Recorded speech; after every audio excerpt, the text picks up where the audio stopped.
я хочу поделиться еще одним своим секретом. Просто все, что я делаю, вот это не всегда хочется, не всегда может даже. Каждый день я хожу, вот уже на протяжении 4 лет, ну, за редким исключением. Ну да, когда бывает какой-то форс-мажор, я хожу с палками. Ну, вот. И я поняла, что есть у меня еще один секрет для вас, что спасение утопающих – дело рук самих утопающих.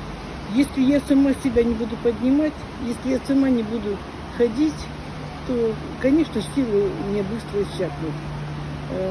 Так я утром встаю рано на работу, хотя мне 80 лет, я все еще работаю.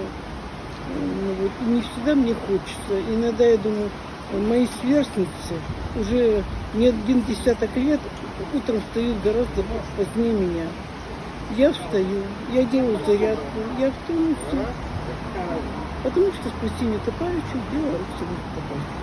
Да, мама не сказала, что она со скандинавскими палками ходит, не просто с палками. Ну да. Да, это есть две большие разницы. И называет их своими подружками. И не разрешает им долго стоять, потому что она боится, что они пустят корни и прорастут. Поэтому они вот втроем вместе и гуляют.